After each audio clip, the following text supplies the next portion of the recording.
देश प्रेम में जिसने आराम को ठुकराया था, गिरे हुए इंसान को स्वाभिमान सिखाया था, जिसने हमको मुश्किलों से लड़ना सिखाया था, इस आसमां पर एक दीपक बाबा साहेब कहलाया था।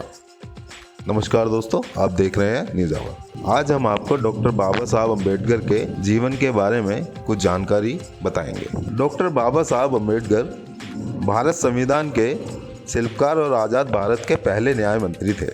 वे भारत प्रमुख कार्यकर्ता और समाज सुधारक भी थे। Doctor B R. अम्बेडकर ने दलितों के उत्थान और भारत में पिछड़े वर्ग के उत्थान के लिए अपना पूरा जीवन का परित्याग कर दिया था। वे दलितों के मसीहा के रूप में मशहूर भी थे। आज समाज में दलितों को जो स्थान मिला है, उसका पूरा का पूरा श्रेय डॉक्टर बी.आर. अम्बेडकर को ही जाता है। भारत को संविधान देने वाले महान नेता बी.आर. अम्बेडकर का जन्म 14 अप्रैल 1891 को मध्य प्रदेश के एक छोटे से गांव में हुआ था।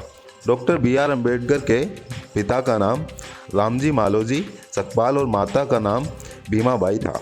अपने माता पिता की 14वीं संतान के रूप में जन्मे डॉक्टर बी.आर. अम्बेडकर जन्मजात प्रतिभा संपन्न थे। भीमराव का जन्म महार जाति में हुआ था, जिसे लोग अछूत और बेहद निचला वर्ग मानते थे। आपको बता दें, डॉक्टर बी.आर. अम्बेडकर रामजी अम्बेडकर, जिन्हें बाबा साहब अम्बेडकर के रूप में भी जाना जाता है, वे एक न्यायविधिक, सामाजिक और राजनीतिक सुधारक थे। उन्हें भारतीय संविधान के पिता के रूप में भी जाना जाता है। वह एक प्रसिद्ध राजनेता और एक प्रतिष्ठित न्यायविधि थे। अछूतता और जाति प्रतिबंध जैसी सामाजिक बुराइयों को खत्म करने के लिए उनके प्रयास उल्लेख्य हैं। अपने पूरे जीवन के दौरान वे दलितों और अन्य सामाजिक पिछड़े वर्गों के लिए और उनके अधिकारों के लिए लड़ते ही रहे। अम्बेडकर को जवाहरलाल नेहरू ने अपने मंत्रिमंडल में पहले कानून मंत्री के रूप में नियुक्त किया। 1990 में उन्हें मरणोपरांत भारत रत्न, भारत के सर्वोच्च नागरिक के सम्मान से सम्मानित भी किया गया। आइए अब आपको बताते हैं डॉक्टर बी.आर. अम्बेडकर का पूरा जीवन परिचय। भीमराव अम्बेडकर का जन्म 14 अप्रैल 1891 को महोसेना छानवी, मध्य प्रदेश में हुआ था। उनके पिता का नाम रामजी और माता का नाम भीमाबाई था। अम्बेडकर के पिता भारतीय सेना में सूबेदार थे। 1894 में सेवानिवृत्त के बाद वे अपने परिवार के साथ सतारा चले गए। इसके तुरंत बाद भीमराव की मां का भी निधन हो गया। 4 साल बाद भीमराव के पिता ने दूसरा विवाह किया और परिवार को बॉम्बे में स्थानांतरित कर दिया गया। 1906 में 15 वर्षीय भीमराव ने 9 वर्षीय लड़की रामाबाई से शादी की। 1912 में उनके पिता रामजी सकपाल का मुंबई में निधन हो गया। अपने बचपन के दौरान उन्हें जातिगत भेदभाव का सामना करना पड़ा। हिंदू मौर्य जाति के नाम से उनके परिवार को ऊपरी वर्गों द्वारा अछूत के रूप में देखा जाता था। सेना स्कूल में अम्बेडकर को भेदभाव और अपमान का सामना भी करना पड़ता था। सामाजिक आक्रोश से डरते हुए शिक्षक ब्राह्मणों और अन्य ऊपरी वर्गों के छात्रों से निचले वर्ग के छात्रों के साथ भेदभाव करते थे। शिक्षक अक्सर अछूत छात्रों को कक्षा से बाहर बैठने के लिए कहते थे। सतारा में स्थानांतरित होने के बाद उन्हें स्थानीय स्कूल में नामांकित किया गया, लेकिन स्कूल बदल देने से भीमराव का भाग्य नहीं बदला। जहाँ भी वह गए, उन्हें भेदभाव का सामना ही करना पड़ा। अमेरिका से वापस आने के बाद अम्बेडकर को बड़ौदा के राजा के रक्षा सचिव के रूप में नियुक्त किया गया था, लेकिन वहां भी उन्हें अछूत होने के लिए अपमान का सामना करना पड़ता था। बी.आर. अम्बेडकर ने एल्फिंस्टन हाई स्कूल से 1908 में मैट्रिक की परीक्षा उत्तीर्ण की। 1908 में अम्बेडकर को एल्फिंस्टन कॉलेज में अध्ययन करने का अवसर मिला और 1912 में बॉम्बे विश्वविद्यालय से उन्होंने अर्थशास्त्र और राजनीतिक विज्ञान में अपनी स्नातक की डिग्री को प्राप्त किया। सफलतापूर्वक सभी परीक्षाओं को उत्तीर्ण करने के अलावा अम्बेडकर ने बड़ौदा के गायकवाड़ शासक सहजी राव से एक महीने में 25 रुपये की छात्रवृत्ति भी प्राप्त की। अम्बेडकर ने अमेरिका में उच्च शिक्षा के लिए उस धन का उपयोग करने का निर्णय लिया। उन्होंने अर्थशास्त्र का अध्ययन करने के लिए न्यूयॉर्क शहर में कोलंबिया विश्वविद्यालय को नामांकित किया। उन्होंने जून 1915 में इंडियन कॉमर्स से मास्टर डिग्री की उपाधि प्राप्त की। 1916 में उन्हें लंदन स्कूल ऑफ इकोनॉमिक्स में नामांकित किया गया और उन्होंने डॉक्टर थीसिस रुपये की समस्या, इसका मूल और इसके समाधान पर काम करना शुरू कर दिया। बॉम्बे के पूर्व गवर्नर लॉर्ड शिडेनहम की मदद से बॉम्बे में Sydenham college of commerce and economics में अम्बेडकर राजनीतिक के अर्थशास्त्र के प्रोफेसर बने। अपने आगे के अध्ययन को जारी रखने के लिए वह अपने खर्च पर 1920 में इंग्लैंड गए। वहां उन्हें लंदन विश्वविद्यालय द्वारा DSc प्राप्त हुआ। अम्बेडकर ने बॉन जर्मनी विश्वविद्यालय में अर्थशास्त्र का अध्ययन करने के लिए कुछ महीने बिताए। उन्होंने 1927 में इकोनॉमिक्स में PhD की डिग्री भी प्राप्त की। 8 जून 1927 को उन्हें कोलंबिया विश्वविद्यालय द्वारा डॉक्टरेट से सम्मानित भी किया गया था। भारत लौटने के बाद भीमराव अम्बेडकर ने जाति के भेदभाव के खिलाफ लड़ने का फैसला किया, जिसकी वजह से उन्हें अपने पूरे जीवन में पीड़ा का सामना ही करना पड़ा। 1919 में भारत सरकार अधिनियम की तैयारी के लिए दक्षिण बोरो समिति से पहले अपनी गवाही में अम्बेडकर ने कहा था कि अछूतों और अन्य हाशिए समुदायों के लिए अलग निर्वाचन प्रणाली होनी चाहिए। उन्होंने दलितों और अन्य धार्मिक बहिष्कारों के लिए आरक्षण का विचार भी किया।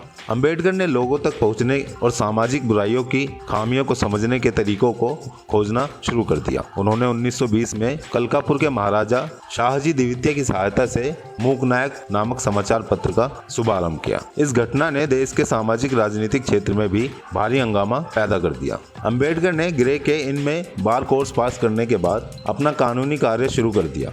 उन्होंने जाति के भेदभाव के मामलों की वकालत करने वाले विवादित कौशलों को लागू किया। भारत को बर्बाद करने के लिए ब्राह्मणों पर आरोप लगाते हुए कई गैर ब्राह्मण नेताओं की रक्षा में उनकी शानदार विजय ने अपनी भविष्य की लड़ाई का आधार स्थापित किया। 1927 तक अम्बेडकर ने दलित अधिकारों के लिए पूर्ण गति से आंदोलन की शुरुआत की। उन्होंने सार्वजनिक पेयजल स्रोतों को सभी के लिए खुला और सभी जातियों के लिए सभी मंदिरों में प्रवेश करने की मांग भी की।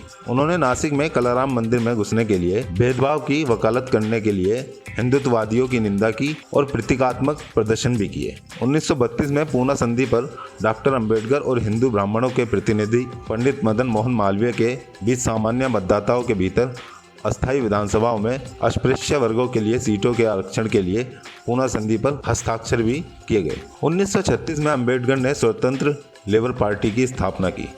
1937 में केंद्रीय विधानसभा के चुनाव में उनकी पार्टी ने 15 सीटें जीती। अम्बेडकर ने अपने राजनीतिक दल के परिवर्तन को अखिल भारतीय अनुसूचित जाति संघ में बदल दिया। हालांकि इसने भारत के संविधान सभा के लिए 1946 में हुए चुनावों में खराब प्रदर्शन किया। अम्बेडकर ने कांग्रेस और महात्मा गांधी के अछूत समुदाय को हरिजन कहने के फैसले पर आपत्ति जताई। उन्होंने कहा कि अछूत समुदाय के सदस्य भी समाज के अन्य सदस्यों के समान है। अम्बेडकर को रक्षा सलाहकार समिति और वायसराय के कार्यकारी परिषद में श्रम मंत्री के रूप में नियुक्त किया गया। एक विद्वान के रूप में उनकी प्रतिष्ठा स्वतंत्र भारत के पहले कानून मंत्री और स्वतंत्र समिति का गठन करने के लिए जिम्मेदार समिति के अध्यक्ष के रूप में उनकी नियुक्ति का नेतृत्व किया। डॉक्टर अम्बेडकर को 19 अगस्त 1947 को संविधान मसौदा समिति के अध्यक्ष के रूप में नियुक्त किया गया। अम्बेडकर ने समाज के सभी वर्गों के बीच एक वास्तविक पुल के निर्माण पर जोर दिया। उनके अनुसार अगर देश के अलग अलग वर्गों के अंतर को कम नहीं किया गया तो देश की एकता को बनाए रखना बहुत मुश्किल होगा। उन्होंने धार्मिक, लिंग और जाति समानता पर विशेष जोर दिया। वह शिक्षा, सरकारी नौकरियों और सिविल सेवाओं में अनुसूचित जातियों और अनुसूचित जनजातियों के सदस्यों के लिए आरक्षण शुरू करने के लिए विधानसभा का समर्थन प्राप्त करने में सफल रहे। 1950 में बौद्ध विद्वानों और भिक्षुओं के सम्मेलन में भाग लेने के लिए अम्बेडकर श्रीलंका गए थे। उनकी वापसी के बाद उन्होंने बौद्ध धर्म पर एक किताब लिखने का फैसला किया और जल्द ही बौद्ध धर्म में परिवर्तित हो गए। अपने भाषणों में अम्बेडकर ने हिंदू अनुष्ठानों और जाति विभाजनों को झुठलाया। अम्बेडकर ने 1955 में भारतीय बौद्ध महासभा की स्थापना की। B.R. अम्बेडकर की पुस्तक द बुद्ध और उनके धम्मा को मरणोपरांत प्रकाशित किया गया। 14 अक्टूबर 1956 को अम्बेडकर ने एक सार्वजनिक समारोह आयोजित किया जिसमें करीब 5 लाख समर्थकों को बौद्ध धर्म में परिवर्तित किया गया। चौथे विश्व बौद्ध सम्मेलन में भाग लेने के लिए अम्बेडकर ने काठमांडू की यात्रा की। उन्होंने 2 दिसंबर 1956 को अपनी अंतिम पांडुलिपि द बुद्ध या कार्ल मार्क्स को पूरा किया। 1954 और 55 के बाद से अम्बेडकर मधुमेह और कमजोर दृष्टि सहित गंभीर स्वास्थ्य समस्याओं से पीड़ित थे। 6 दिसंबर 1956 को दिल्ली में उनकी अपने घर में ही मृत्यु हो गई। चूँकि अम्बेडकर ने अपना धर्म बौद्ध धर्म को अपनाया था, इसलिए उनका बौद्ध शैली से अंतिम संस्कार किया गया। समारोह में सैकड़ों हजारों समर्थकों, कार्यकर्ताओं और प्रशंसकों ने भाग लिया। आपको हमारी जानकारी कैसी लगी कमेंट बॉक्स में ज़रूर बताएं। फिलहाल इस खबर में इतना ही। नमस्कार।